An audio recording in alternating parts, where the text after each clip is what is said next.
2 Samuel 17 ayat 1 sampai 29, demikian firman Tuhan.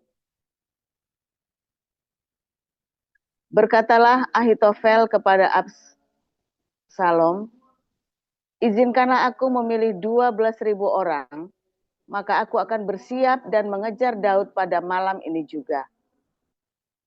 Aku akan mendatangi dia selagi ia lesu dan lemah semangatnya, dan mengejutkan dia. Seluruh rakyat yang ada bersama-sama dengan dia akan melarikan diri. Maka aku dapat menewaskan raja sendiri. Demikianlah, aku akan membawa pulang seluruh rakyat itu kepadamu, seperti seorang mempelai perempuan kembali kepada suaminya. Jadi, engkau mencari nyawa satu orang saja, sedang seluruh rakyat tetap selamat. Perkataan ini disetujui oleh Absalom dan oleh semua tua-tua Israel. Tetapi berkatalah Absalom, panggillah juga Husai, orang Arki itu, supaya kita mendengar apa yang hendak dikatakannya. Ketika Husai datang kepada Absalom, berkatalah Absalom kepadanya demikian. Beginilah perkataan yang dikatakan Ahitofel. Apakah kita turut nasihatnya? Jika tidak, katakanlah. Lalu berkatalah Husai kepada Absalom, nasihat yang diberikan Ahitofel kali ini tidak baik. Kata Husai pula, engkau tahu bahwa ayahmu dan orang-orangnya adalah pahlawan, dan bahwa mereka sakit hati seperti beruang yang kehilangan anak di padang. Lagi pula, ayahmu adalah seorang prajurit sejati. Ia tidak akan membiarkan rakyat tidur. Tentulah ia sekarang bersembunyi dalam salah satu lubang atau di salah satu tempat. Apabila pada penyerangan pertama beberapa orang tewas dan ada orang mendengar hal itu, maka orang akan berkata, rakyat yang telah mengikut Absalom sudah menderita kelelahan. Maka seorang gagah perkasa sekalipun yang hatinya seperti hati singa akan tawar hati sama sekali. Sebab seluruh Israel tahu bahwa ayahmu itu seorang pahlawan dan orang-orang yang bersama-sama dia adalah orang gagah perkasa. Sebab itu kunasihatkan, suruhlah seluruh Israel dari Dan sampai Berseba berkumpul kepadamu seperti pasir di tepi laut banyaknya. Dan engkau sendiri juga harus turut bertempur. Apabila kita mendatangi dia di salah satu tempat di mana ia terdapat, maka kita akan menyergapnya seperti embun jatuh ke bumi, sehingga tidak ada yang lolos, baik dia maupun orang-orang yang menyertainya. Dan jika ia mengundurkan diri ke suatu kota, maka seluruh Israel akan mengikat kota itu dengan tali, dan kita akan menyeretnya sampai ke sungai, hingga batu kecil pun tidak terdapat lagi di sana. Lalu berkatalah Absalom dan setiap orang Israel, nasihat Husai, orang Arki itu lebih baik daripada nasihat Ahitofel. Sebab Tuhan telah memutuskan bahwa nasihat Ahitofel yang baik itu digagalkan dengan maksud supaya Tuhan mendatangkan celaka kepada Absalom. Sesudah itu berkatalah Husai kepada Zadok dan kepada Abiatar, imam-imam itu, ini dan itu dinasihatkan Ahitofel kepada Absalom dan kepada para tua-tua Israel. Tetapi ini dan itu kunasihatkan. Oleh sebab itu, suruhlah dengan segera memberitahukan kepada Daud demikian. Pada malam ini, janganlah bermalam di tempat-tempat penyeberangan ke padang gurun, tetapi menyeberanglah dengan segera, supaya jangan raja dan seluruh rakyat yang bersama-sama dengan dia itu ditelan habis. Yonatan dan Ahimaas menunggu di En-Rogel, dan setiap kali ada seorang budak perempuan yang datang membawa kabar kepada mereka, dan mereka pun langsung memberitahu Raja Daud. Sebab mereka tidak boleh dilihat memasuki kota. Tetapi seorang anak melihat mereka, lalu memberitahu Absalom. Jadi, pergilah keduanya dengan segera, dan sampailah mereka ke rumah seorang di Bahurim, yang mempunyai sumur di halamannya. Maka turunlah mereka ke dalamnya.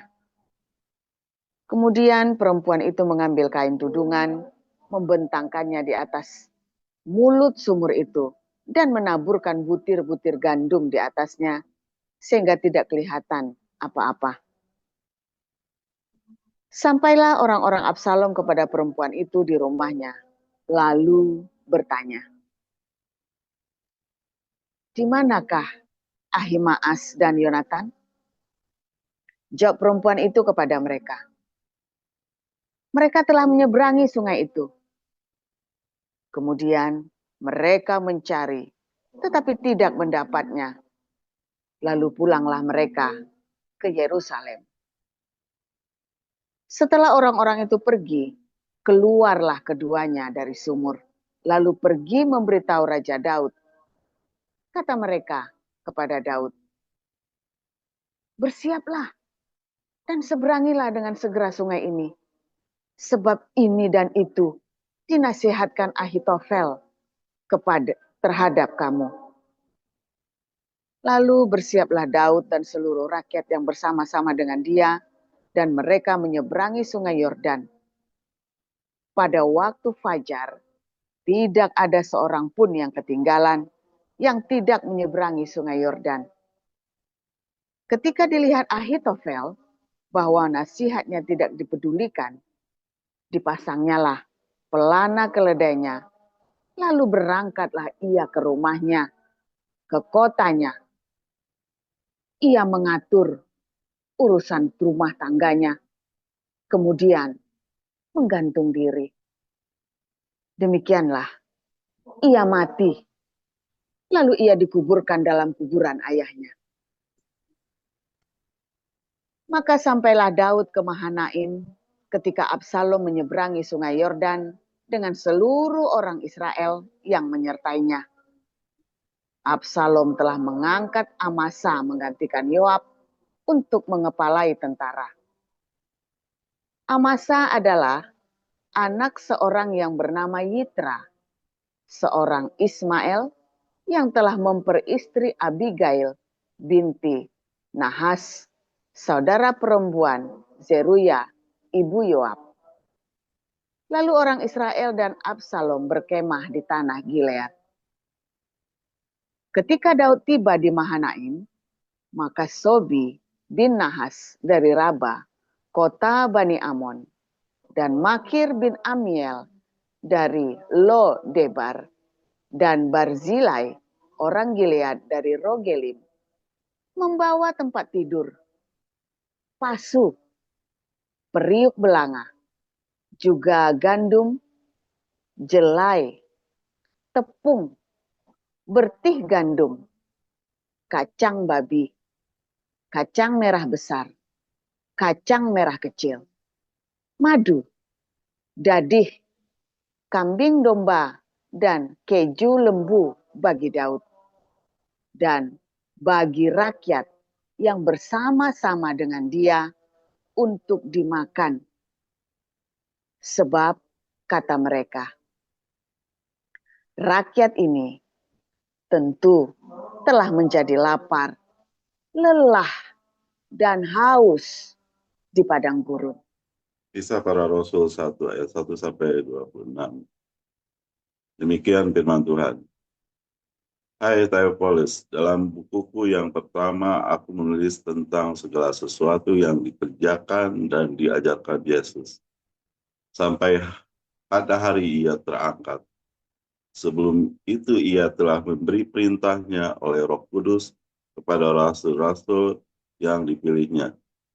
Kepada mereka ia menunjukkan dirinya setelah penderitaannya selesai, dan dengan banyak tanda ia membuktikan bahwa ia hidup. Sebab selama 40 hari ia berulang-ulang menampakkan diri dan berbicara kepada mereka tentang kerajaan Allah. Pada suatu hari ketika ia makan bersama-sama dengan mereka, ia melarang mereka meninggalkan Yerusalem dan menyuruh mereka tinggal di situ menantikan janji Bapa. Yang demikian katanya, telah kamu dengar daripadaku, sebab Yohanes Pembaptis dengan air, tetapi tidak lama lagi kamu akan dibaptis dengan Roh Kudus. Maka bertanyalah mereka yang berkumpul di situ, Tuhan, maukah engkau pada masa ini memulihkan kerajaan bagi Israel?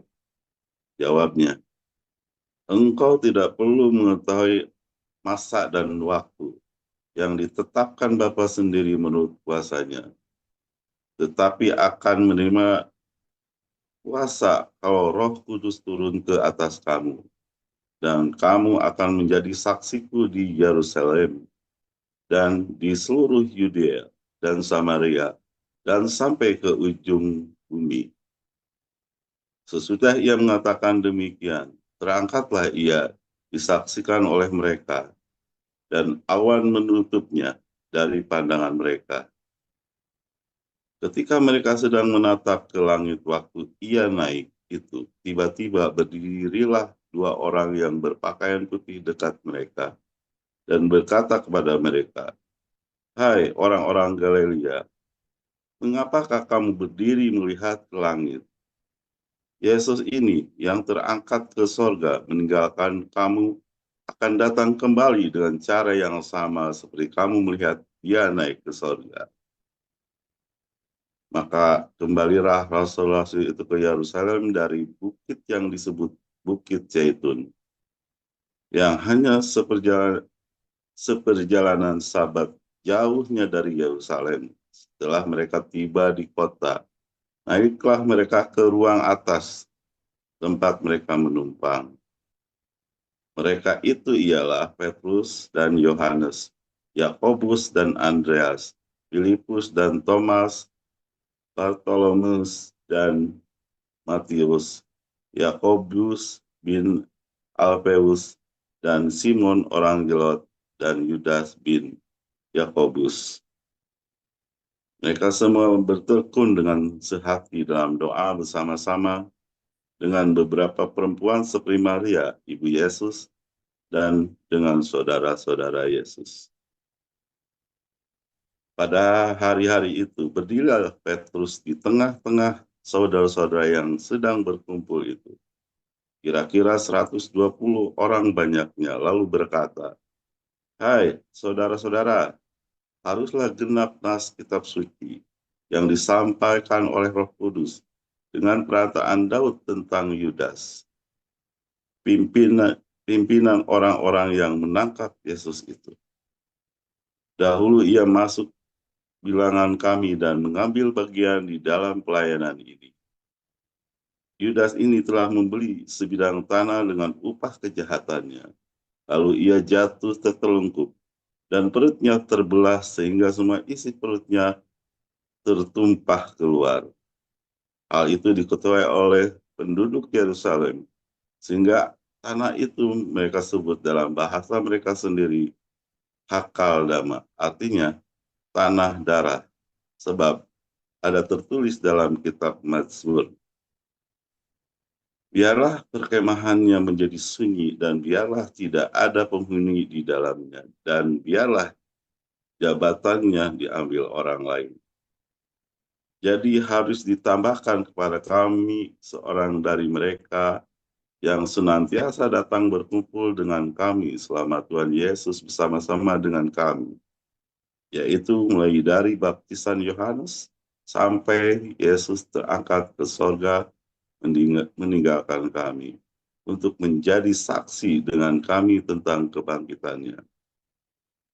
Lalu mereka mengusulkan 2 orang, Yusuf yang disebut Barsabas dan juga bernama Justus dan Matias.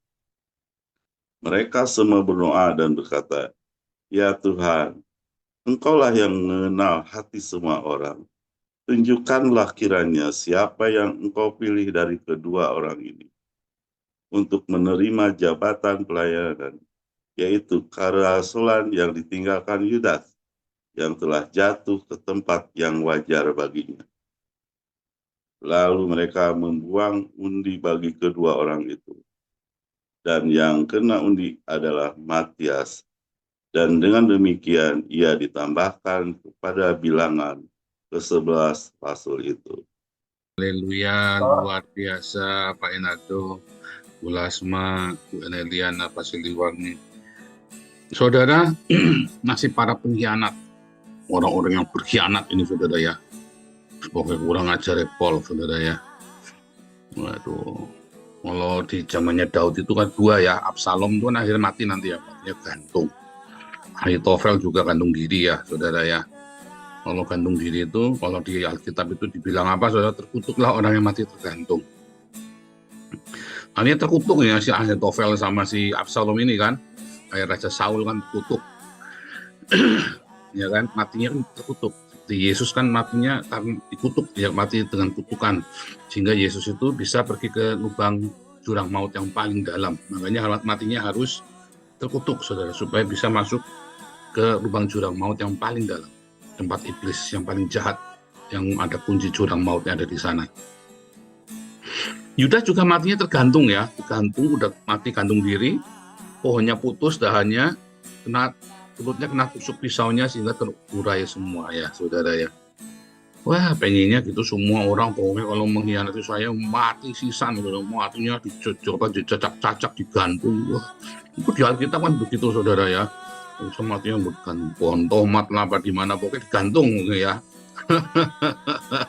Ya, tapi masalahnya saudara ya, kenapa ada banyak orang ya kemudian berkonflik dengan kita saudara ya. Bukan berkhianat. Kalau saya baca, saya coba berdoa, tanya sama Tuhan ya, Tuhan ya, mereka ini pada kena apa ini orang-orang? Ternyata saudara, mereka bukan bermaksud berkhianat saudara. Mau Galarua lah, mau si siapa ya, Pak Alex Bu Vivin lah, mau si siapapun lah yang dulu tinggal kita ya. Mereka itu cuma karena kepanasan aja saudara. Karena sayanya kan gubrak-gubrak tiap hari, mereka ikut kepanasan tanpa mengerti kenapa saya gubrak-gubrak tiap hari. Saudara. Kenapa saya sebegitu panasnya, mereka kebakaran aja ya. Kenapa? Kayak orang kalau Anda nonton di Facebook apa di YouTube itu ya, yang video klip 1 menit itu ya. Oke, kalau ada apa-apa, terus langsung lari aja saudara. Nanti orang-orang pasti pada ikut lari kan. Orang-orang pasti pada ikut lari. Cuma kalau lagi di halte bis itu ya, lagi rame-rame begitu ya saudara ya, tiba-tiba saudara tiap-tiap itu sambil terus Anda lari saudara. Wah, itu nanti ada beberapa orang ikut lari saudara nanti itu ya, apalagi yang lari itu Anda bikin settingan 4-5 orang saudara ya. Anda lari, nanti yang 2 ikut lari, terus pura-pura tengok yang 3 ikut lari, nanti semua satu halte ikut lari saudara. Bisa begitu tuh ya. Nah, itu namanya ketularan kebohongan itu tadi ya, ketularan saudara ya. Banyak orang seperti itu, latah ya. Kenapa? Karena banyak orang ya pemimpinnya ngapain, dia nggak tahu kenapa dia begitu saudara ya. Anak-anakku juga sama ya. Ini contoh ya. Saya kan ada bikin lagu yang buat itu ya, apologetik, masturbasi. Saudara, ada tim kita ya, anaknya suka dengerin lagunya kita gitu. Ikut-ikutan anak kecil kan, masih kecil ya saudara ya, anak masih 6-7 tahun, teriak-teriak di rumah, masturbasi.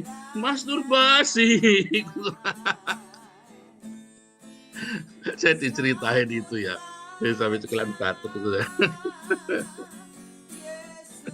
Dia anak kecil. Nah itu banyak orang begitu ikut-ikutan. Nah saya ini panas saudara ya. Saya ini kan contohnya kan membuat sebuah anak sehingga walaupun saya sudah berusaha ngerem kan Desember maksudnya Jibril kan tahun lalu kan saya disuruh berhenti. Tetapi kan untuk berhenti kan nggak bisa langsung berhenti, saudara, langsung berhenti gitu. Ya, yang di belakang itu pasti kedorong semua ya kan. Nah, yang kedorong semua itulah tadi yang ruwet-ruwet itu ya, kayak Rua, Bu Alex, Pak Alex, Bu Vivin, dan yang lain-lainnya ya. Itu yang akhirnya gitu, soalnya ikut kejonggrok semua, tapi kita lari buanter, saya ngerem, di belakangnya ruduk semua. Nah itu saudara ya. Apa kesalahannya mereka? Ya bukan. Bagaimanapun juga kan saya turut andil mengapa mereka seperti itu. Ya kan? Saya baca di Facebook tadi, saya lupa ya perkataannya siapa, bagus ya. Kamu ngajari anak kamu ya, belum tentu anak kamu paham yang kamu ajari. Saya itu ya sampai kalau ngeliat kalian lagi nanya, saya langsung ngerti, aduh, kalian nggak paham. Padahal ini orang sudah ikut semua kelas saya. Banyak ya, tapi nggak paham. Ngajari orang, saudara ya, saya ngajari, Anda belum tentu paham. Paling Anda paham 10% dari yang saya ajarkan ke Anda. Saya enggak. Apa yang saya ajarkan kepada Anda, rata-rata Anda cuma ngerti 10% dari yang saya ajarkan. 1, 2 ada yang ngerti semuanya ya, ada memang. 1 dia memang intelijensinya memang bagus, kedua memang dia satu ros, frekuensinya pas kebetulan sama. Tapi kan untuk menyamakan frekuensi dari awal kan susah, saudara. Ya, wah kita harus ikutin ini ya SOP harus begini. Wah dimaki-maki orang, setiap kali ada orang ikut SOP langsung dimaki-maki. Ya contoh nih, saya di tempat kita ada yang namanya Peter yang baru kita baptis ya. Peter itu kan baru kita baptis, jadi jangan ngomong dia sudah lahir dulu, baru kita baptis. Orangnya tinggi besar, bekas tentara. Ya, udah umur 60 lebih lah ya, udah umur 70 lah Peter itu ya. Nah, Peter ini kan kita kasihkan kepercayaan, ya kan, untuk ngatur semua para refugee, para homeless people ini, orang-orang gelandangan ini. Wah, sok galak, sok belagu, saudara ya. Lebih galakan dia daripada kalau saya punya anjing Doberman itu dia lebih galak, saudara ya. Ya, ini dia tiap hari gara-gara makan aja berantem terus sama orang-orang homeless itu, saudara ya. Padahal saya nggak nyuruh dia larang-larang, tapi kan dia merasanya lebih kalau dikasih kuasa. Nah itu kebanyakan orang kita itu pengurus yayasan kayak gitu, saudara. Iya, padahal saya nggak apa-apa, saudara ya. Saya juga nggak pikir, saya kan serahkan kepada kalian. Cuman karena saya geruduk, saya ini ya berapi-api, kalian semua ikuti begitu semua, bawaannya pengennya apa? Saya mau bacok gaplok, cemplang, pengul gitu, saudara. Pengennya begitu pokoknya kan. Ya kayak saya, wah, seperti Yesus, Paulus kan bilang teladanilah aku seperti meladani Yesus. Ya sak gundul peangnya semua diteladani, saudara. Gundulmu peang, Anda ada yang sampai ngomong ya, nelpon saya ya. Ini Pak Paul, suami saya sekarang bilangnya gundul peang. Repot, saudara. Suruh neladani saya, gundul peang diteladani sisan, saudara, mumet dase. Mumet ya, saudara ya. Tapi dari pertanyaan-pertanyaan Anda saya ngerti. Apakah kita salah, saudara? Saya salah nggak? Ya bukan salah, harus dirubah. Karena kita mau seperti apa kondisi kita, ya kita rubah, yang rubah kita. Karena kita semua ini kan ada dalam satu leadership, ya kan. Bagaimanapun saya kan, bagaimanapun juga ya kita berpatungan kepada Yesus. Tetapi Anda kan tidak melihat Yesus, Anda kan melihatnya saya, saudara. Oh pandang Yesus saja. Saya tiap hari sudah mandangin foto Yesus, Pak. Pak Paul jangan ada foto Yesus lagi. Ya Anda ngeliatnya saya akhirnya kan. Saya bilang gundul peang, ya Anda bilang gundul peang, saudara. Iya kan? Kita nyanyi masturbasi, anak-anakku yang nyanyi di rumah yang masturbasi di sekolah dia teriak-teriak ya. Masturbasi, gurunya sampai ndacek landas. Kayak bocah mau 7 tahun ngomongin masturbasi. Aduh. Memang hidup saya itu 17 tahun ke atas ya, saudara ya. Ya tapi nggak bisa, Anda lagi dengerin YouTube saya lagi nyanyi masturbasi kan anak-anak itu kan denger, saudara. Jadi harus apa, saudara? Jadi kita mesti berubah arahnya kita. Saudara, Kalau ada kesalahan Belarua, ya Pak Alex Bufin, grup Pak Alex Bufin, terus termasuk Alengso, Amin Wijaya, itu semua bagaimanapun juga saya turut andil di dalam kesalahpahaman itu, saudara ya. Bagaimanapun juga saya sebagai pemimpin turut andil, saya mengembalakan, turut andil di dalam kesalahpahaman itu, saudara ya. Itu kita tidak bisa berkata oh, mereka itu jahat, oh tidak juga, nggak bisa ya saudara ya. Sehingga mereka harus dihukum sama Tuhan. Untung Tuhannya bukan saya, kalau Tuhannya saya udah kepretin saudara ya. Untung Tuhannya adalah Yesus saudara. Jadi nggak dikepretin ya, karena saya turut andil ya kan. Kalau mau dikepretin saya ikut dikepretin nanti saudara ya jahat. Jadi harusnya bagaimana saudara dengan ya kita welcome. Nanti makanya kalau kopdar di Jakarta sama di Surabaya, yang deket ya, yang Surabaya Pak Putih diundang. Kalau yang di Jakarta nanti ya Galarua, Bu Vivin, Pak Alex, dan yang lain-lain ya, si Ceker Babi segala macam diundang. Kita pun ke sini nanti, kita nanti ada rencana mau ini ya, acara selanjutnya kita mau undang Alengso juga, ya kan? Nah, kan undang, yang nggak mau datang ya nggak apa-apa, pokoknya kita undang, ya saudara ya. Kan semua hanya kesalahpahaman. Sekalipun dia sudah nyebrang ke Islam, ya nggak apa-apa, yang penting kita hati-hati. Kita itu mengundang tanpa kita harus memberikan lagi, nggak usah. Pokoknya kita undang supaya kita tahu, mereka tahu bahwa kita tidak benci mereka. Ya kalau mereka nggak mau datang, apalagi sambil nyinyir, ya nggak apa-apa, biarin aja. Apapun kesalahpahaman itu semuanya, ya kita semua turut andil di dalamnya. Apalagi saya. Makanya saya coba style kendo, dengan style kendo, tapi kita tetap ada yang ini, hanya mungkin pilihan-pilihan katanya mulai ya, yang mesti kita pilih-pilih, dan beberapa ya kecuali tiba-tiba kesambet Jibril, saya tiba-tiba ngomong bundur mau peang, apa yang aneh-aneh itu ya, pokoknya kita usahakan dalam kesadaran itu kita coba ya, karena makanya kita pilih juga pengurus-pengurus yang lebih lembut, yang lebih lebih asertif, ya kan. Tetapi balik lagi, ya kalau saya kobongannya nemen ya tetap ikut kobongan, ya tetap ikut bakar, berapi-api.